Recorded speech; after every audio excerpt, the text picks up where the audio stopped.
Desde Alaska hasta la Patagonia, entérate de todo lo que pasa en nuestra América.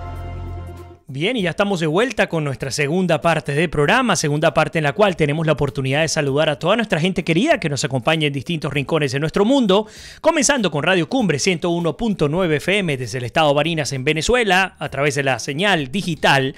También estamos al aire en este preciso instante desde Houston, Texas, con nuestra gente de Fusión 90.7 FM.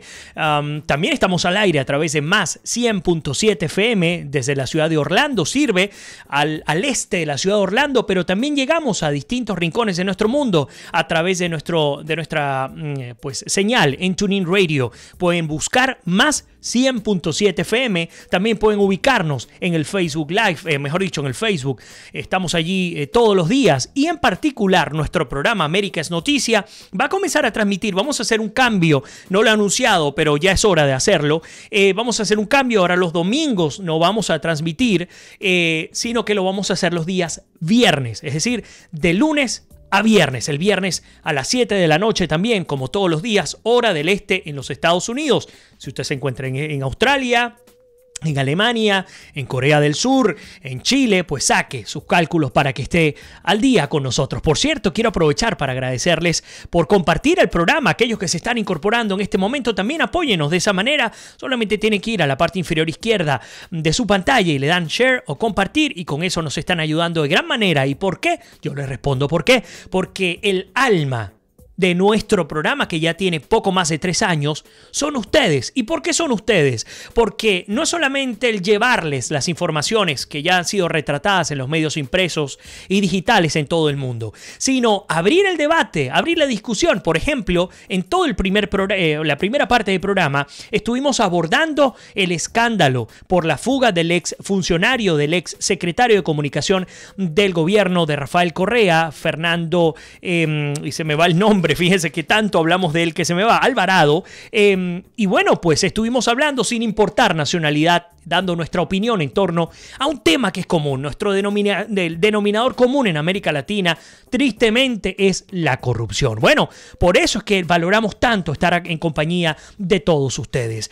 Que no se me quede por fuera también saludar a nuestra gente de CNC Florida Central, nuestro canal de televisión digital. Quiero enviarle un gran abrazo a nuestra audiencia colombiana, que sé que está allí acompañándome como todos los días. Ya con CNC vamos para 2 años al aire, de los 3 que tenemos con América es Noticia. Y también quiero enviar un inmenso abrazo y mi reconocimiento al equipo y también a nuestra audiencia de Ideal Radio FM desde Málaga, España. Hoy en América es Noticia colocamos en Bajo la Lupa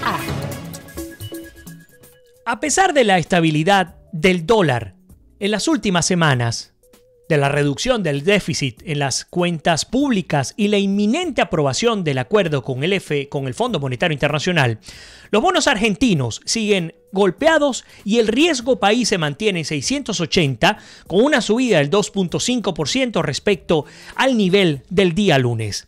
Mientras Wall Street cae 1%, los bancos argentinos que cotizan en Nueva York pierden 2.4%. La misma racha siguen los principales bonos argentinos que cotizan en la plaza internacional, que bajan hasta 1%. Para el ministro de Hacienda, Nicolás Duhovny, el riesgo país bajará a medida que se consolide el plan económico. Estamos muy confiados en que a medida que avance el programa se irá desacelerando la tasa de inflación, mejorarán las condiciones para el comercio exterior y nos iremos encaminando hacia un probable superávit. Así vamos a poder ver una mejora adicional en el riesgo país, algo que es muy importante para que el costo de la inversión sea más bajo y se puedan generar más puestos de trabajo, sostuvo el ministro el lunes en declaraciones a la prensa. Lo que dijo el ministro resaltó es que ya hubo una baja del riesgo país desde el nivel de 800 puntos que exhibía a principios de septiembre al rango actual en torno a los 650 o 670 puntos básicos. Hubo una fuerte baja en septiembre antes de que empezara a fortalecerse el peso. El riesgo país bajó antes porque el mercado descontó que íbamos a llegar a un acuerdo con el Fondo Monetario Internacional. Hablando de Argentina, el riesgo país es la tasa adicional que los bonos argentinos argentinos pagan por encima del rendimiento de los bonos del Tesoro de Estados Unidos. Un menor riesgo país es la contracara de una reducción de la tasa de los bonos. El nivel de Argentina está muy lejos del que tienen nuestros vecinos. El promedio de Uruguay, Chile, Brasil, Perú y Colombia y México es de 186 puntos básicos. A diferencia de lo que les acabo de comentar, pues 680 puntos básicos de cara en la comparación con respecto a los bonos de la deuda de Estados Unidos. Desde el último día de septiembre, el dólar pasó de cotizar 41,42 pesos argentinos a llegar, afortunadamente para la economía argentina, a 37,44%. Es decir, no solamente se ha estabilizado el tema económico, el peso argentino, sino además se ha revalorizado, ha tomado valor con respecto al dólar, algo fundamental para incentivar a la inversión extranjera, pero también a la inversión interna. ¿Por qué? Porque los capitales argentinos, como vía natural ante una devaluación que venía día tras día, pues lo que procuraban era salvaguardar sus riquezas, salvaguardar sus inversiones, sus colocaciones, bueno, ubicándolos en otros países, cambiando, por supuesto, ya que no está ese corralito que impuso Cristina Fernández de Kirchner, ese control cambiario que sirvió también para lavar cientos de miles de dólares en la Argentina, o al menos decenas de miles de dólares.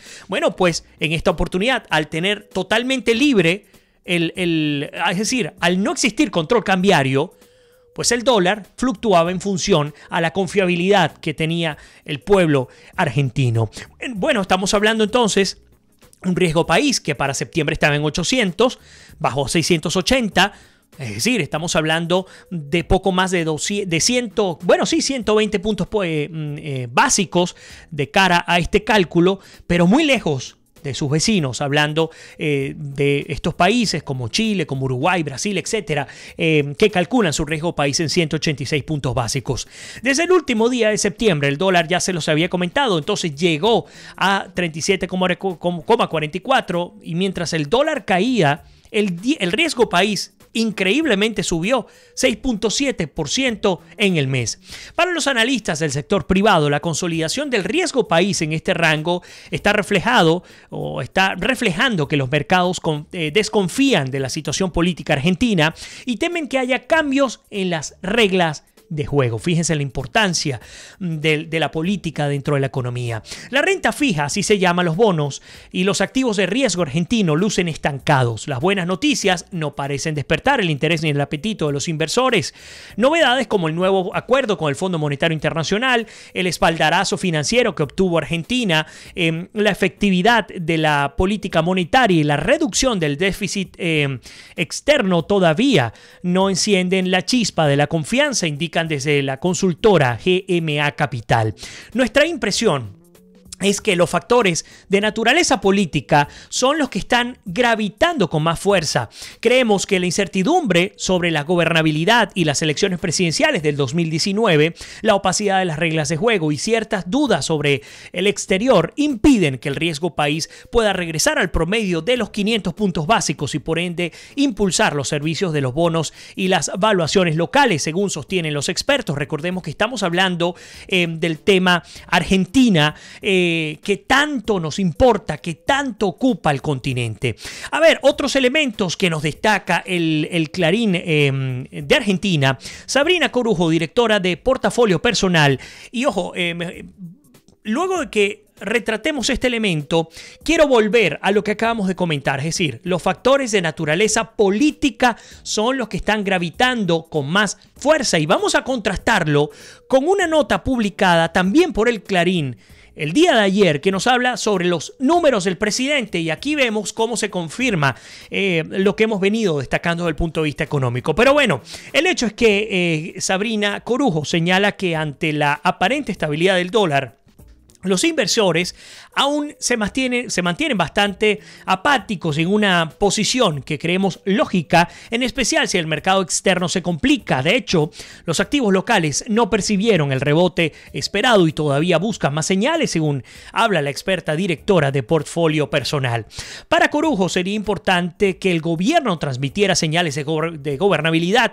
Hay dos temas no menores: la letra chica del acuerdo con el Fondo Monetario Internacional, que se conocería esta semana, y en lo político, las negociaciones del presupuesto. Están cerrando las negociaciones de cara al 2019.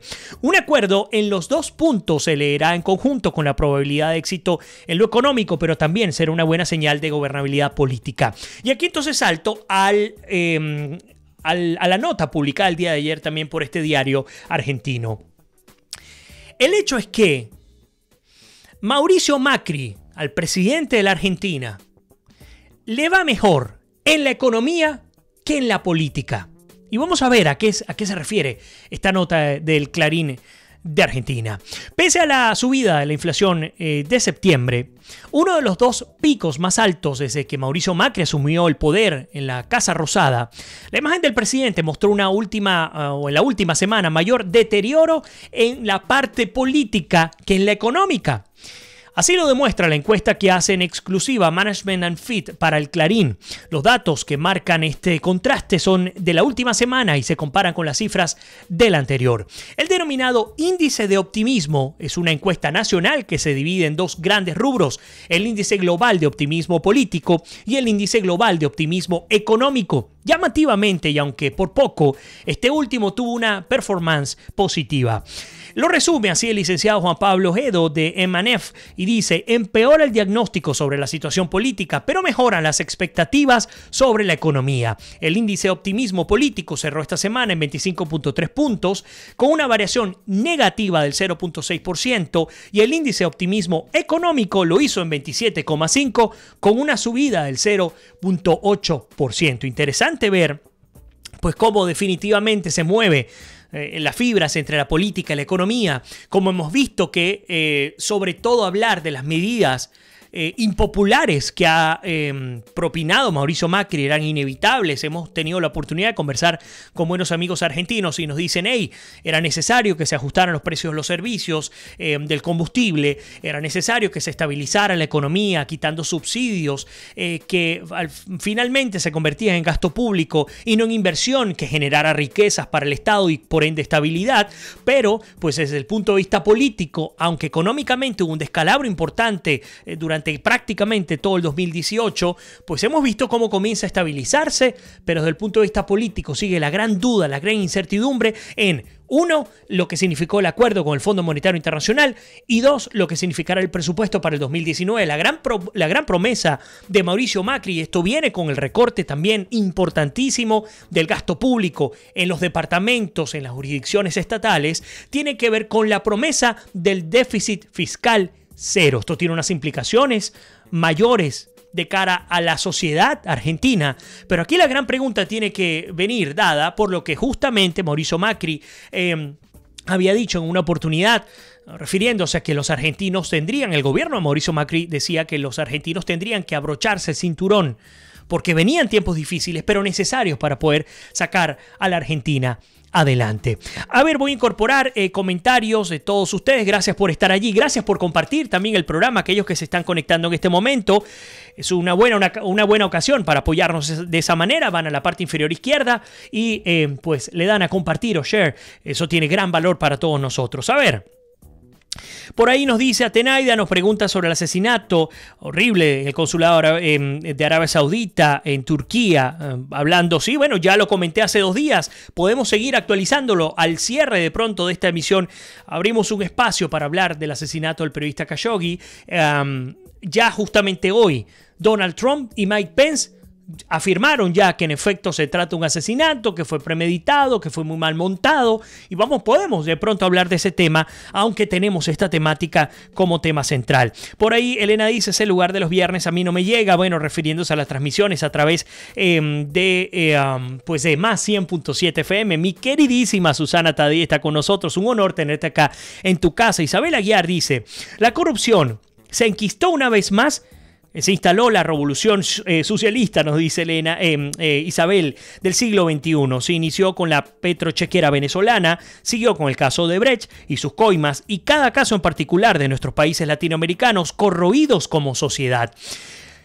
¿Cuánto nos va a costar? Nos dice Isabel Aguiar. Y nos está costando superarnos o recuperarnos como sociedad. Dios lo permita, salir de este sistema socialista corrupto, delincuencial, reinante en América Latina. Por ahí Arsenia nos saluda de nuevo, dice chévere, esto está bueno. Elena también, a ver, John Montaño con nosotros, bienvenido a tu casa, dice desde Cartagena de Indias en Colombia, un honor tenerte acá.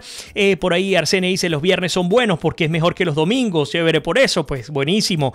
También Isabel nos aplaude la decisión de cambiar el horario, pues así es, descansar con la familia el fin de semana. Mi queridísima Cristina Niklas con nosotros, un honor tenerte acá. Francisco Sánchez también, Julia Ramona Silva también, qué bueno que estás allí, dice muy buenas tus noticias desde Buenos Aires, Argentina. Real Duarte, Osvaldo Sereno Montoya también nos saluda desde Valparaíso en Chile. Regina Gómez dice Maduro, lárgate de Venezuela. María Teresa Jaramillo también, bienvenida a tu casa, un honor tenerte, ojalá que podamos contar contigo pronto, además una gran líder colombiana en los Estados Unidos, un honor tener además una gran colega periodista. Neptalí del Valle dice saludos Vladimir desde Guarabo, Puerto Rico, se escucha excelente. Amamos a Venezuela y nosotros así a Puerto Rico, que bastante nos ha tocado acompañar en el dolor por todo lo que ha ocurrido en términos de no solamente la economía, sino también las desgracias naturales que han destruido buena parte de la preciosa isla de Puerto Rico. Aquí en la Florida Central tenemos la ocasión de compartir con muchísimos hermanos puertorriqueños. Elena Mann dice los pueblos en general se comportan de manera muy incongruente y no entienden que los gobiernos se salen a veces a veces dejan situaciones insostenibles. Carlos Guevara dice, hablando de Venezuela, creo que no hay que ser muy ingenioso para pensar lo que dijo Pence. Ya en este programa lo habíamos comentado y eso es cierto. Y todo lo que hace el régimen es crear una cortina de humo y desviar lo que pasa en Venezuela. Y fíjense que justamente hablando del tema de Venezuela, ya saltamos de Argentina a Venezuela, ya cambié la cámara. El hecho es que el vicepresidente estadounidense Mike Pence dijo este martes que el presidente de Honduras, Juan Orlando Hernández, informó que la caravana de migrantes que partió desde su país hacia los Estados Unidos fue organizada, adivinen por quién, ya lo habíamos comentado acá, por grupos izquierdistas financiados por Venezuela. Esta es una nota publicada por distintos medios, pero el día de hoy destacamos La Tribuna de Honduras. Lo que el presidente de Honduras me dijo es que fue organizada por grupos izquierdistas de Honduras, financiados por Venezuela y enviados al norte para desafiar nuestra soberanía y nuestra frontera, dijo Pence en un evento organizado por el diario The Washington Post. Yo le agregaría algo. No creo que solamente o que el objetivo principal haya sido desafiar la frontera de los Estados Unidos. Creo que además de desafiar la frontera, hay dos elementos que le hacen mucho más daño o que podrían, por un lado, hacerle más daño a Estados Unidos y por otro lado, beneficiar a Venezuela. ¿Cuáles son? El gran primer punto que beneficia a Venezuela es que están desviando dramáticamente la atención por la manera en cómo se dio esta caravana, cómo se inició y la cobertura que ha tenido con particular interés, entendiendo que viene o que va desde Centroamérica, pasando por México y hasta los Estados Unidos, una cobertura mediática enorme, lo que desvía totalmente la atención a lo que existe en términos del drama humanitario. Sin comparación, no hay país de nuestro continente que esté pasando lo que pasa a Venezuela. No lo hay. Ni siquiera el Triángulo Norte de Centroamérica, El Salvador, Honduras y Guatemala. Los unes a los tres y no llegan a tener el 10% de la pesadilla que vive Venezuela. Ahora bien, o el 10%, quise decir, me corrijo. Ahora bien, este es un elemento, pero el segundo tiene que ver no solo con desafiar a la autoridad norteamericana y a su frontera, sino además el costo político doméstico para Estados Unidos, el costo político internacional para Estados Unidos de lo que vaya a ser, pero también el costo económico. Se podrán imaginar lo que implica para Estados Unidos, no es nuevo por supuesto, pero recibir una caravana de esta magnitud. Habíamos hablado que habían salido desde San Pedro Sula unas 1.000 personas. Al pasar por Guatemala, luego se habló de 4.000. Y ahora estando en México, se habla de 7.000 personas que irían camino a los Estados Unidos, desafiando, por supuesto, a la autoridad norteamericana. Fíjense que lo dice la Tribuna de Honduras, dice: la caravana de migrantes compuesta, según la ONU, por unas 7.000 personas, salió de San Pedro Sula, en Honduras, el pasado sábado 13 de octubre. Pence indicó que el presidente estadounidense Donald Trump le pidió que contactara al mandatario de Honduras, Juan Orlando Hernández, y al de Guatemala, Jimmy Morales, y aseguró que su gobierno, que ha estado trabajando pues muy de cerca con este asunto de la par con México. Vamos a hacer todo lo que esté a nuestro alcance para impedir que esta caravana llegue al norte y viole nuestra frontera, según agregó el propio vicepresidente de Estados Unidos. El gobierno hondureño acusó a la oposición política de convocar a la caravana para provocar ingobernabilidad en el país, señalando como instigador a Bartolo Fuentes, un exdiputado coordinado, según ellos, por el expresidente y líder izquierdista, ya lo habíamos comentado aquí, Manuel Zelaya. Fuentes aseguró a la agencia AFP lo que hizo fue reproducir en su Facebook un afiche que no sabe quién divulgó en varias redes sociales. El cartel llamaba a iniciar una caminata del migrante con la consigna: no nos vamos porque queremos, nos expulsan la violencia y la pobreza. Durante el periplo, Fuentes, que fue detenido, ustedes ya lo saben, en Guatemala, y finalmente fue deportado a Honduras.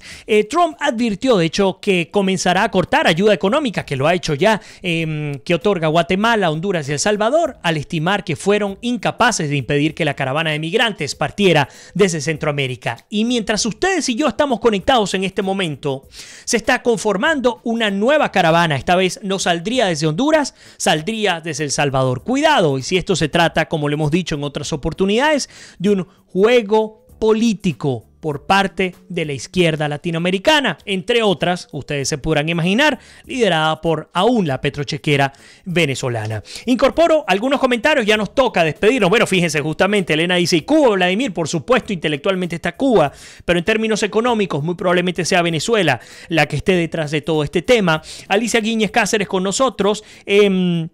Dice Elena: evitar la intervención militar. Tienes toda la razón, todo esto se cocina desde Cuba. Neptalí del Valle dice: quieren desestabilizar a Centroamérica, son grupos de izquierda socialistas. Mae Díaz dice: Vladimir, como periodista, ¿cómo te sientes con el asesinato de Khashoggi? A mí me tiene realmente nauseabunda, propio una película de horror. Bueno, como lo acabas de comentar, es uno de los hechos más dantescos de la historia del periodismo mundial. Ver la manera en cómo se estableció el modus operandi en el cual se estableció y se premeditó el asesinato a este periodista que estaba en condición de asilado en Turquía 2 años y medio, a punto de casarse con su prometida. Fue una semana anterior a la embajada saudí para conseguir su papel de divorcio para poderse casar nuevamente. Le dijeron que fuera una semana después. En la madrugada del día en el que asistió, llegaron 2 aviones privados, en total 15 asesinos que llegaron hasta el lugar, y afortunadamente, gracias a la pelea entre Erdogan y el reinado de Arabia Saudita, pues Turquía tenía intervenidas las comunicaciones y tenía micrófonos en la residencia del cónsul, que se fue a la fuga, y en el consulado de Arabia Saudita, lo que finalmente obligó a Arabia Saudita a decir, en este caso, que hubo una pelea que lo llevó a la muerte, pero qué cosas, ¿no? El cuerpo nunca apareció y sí se pudo conocer incluso cómo se manejó tan premeditadamente que un doble vistió la ropa que tenía Khashoggi ese día y salió caminando por la embajada para tratar de simular que todo había ocurrido fuera de su recinto. Es abominable, es una situación indescriptible pensar que ocurre en este tiempo, y muy vergonzoso a mi juicio que simplemente Estados Unidos arranque a decir: hey, lo primero que vamos a hacer es que a esos 15 asesinos le vamos a retirar la visa, le vamos a anular la visa. ¿Es que acaso eso va a fortalecer la lucha por los derechos humanos en el mundo? ¿Qué consecuencias tiene eso? Hay mucho más por hacer. Han dicho Trump y Mike Pence que no es la última palabra, pero ustedes saben cuál es la relación económica entre Estados Unidos y Arabia Saudita. De allí a que durante tanto tiempo Trump haya buscado evadir la realidad. Por allí, a ver... Isabel Aguiar dice, siempre lo digo, este régimen genocida no da puntada con dedal, refiriéndose a Venezuela. Carlos Guevara dice, los gobiernos de izquierda, por lo general, lo que buscan es hacerle la vida imposible a Estados Unidos, por ser la democracia más significativa y más querida. Por algo, todo el mundo busca emigrar a Estados Unidos, todos buscamos o buscando el sueño americano. Isabel dice, bueno, lo del régimen genocida, sin duda. Elena también, lo de Cuba lo mencioné porque dijiste que hoy ibas a hablar, sin duda, del tema cubano. No nos da tiempo. Mañana, te prometo, vamos a hablar de las damas de blanco. Ya hay 15 que se mantienen detenidas, ciertamente. Mañana te prometo que lo vamos a incorporar. Ya se nos fue el tiempo en el programa. Elena dice, claro que sí, Vladimir, así es, y el principal es Maduro. Es de la única forma que calla el mundo de sus asesinatos. Llevamos varios días con esas caravanas. Ojalá se acabe esto, pues también a Cuba le interesa. Bueno, ya nos toca despedirnos de nuestra emisión del día de hoy. Gracias por compartir con nosotros, por dejarnos conocer su opinión, por hacer de este un foro de debate hispanoamericano, que es lo que hemos procurado durante tanto tiempo. Ustedes, como siempre les digo, que Dios me los bendiga, se les quiere, se me cuidan y nos despedimos. Será hasta mañana.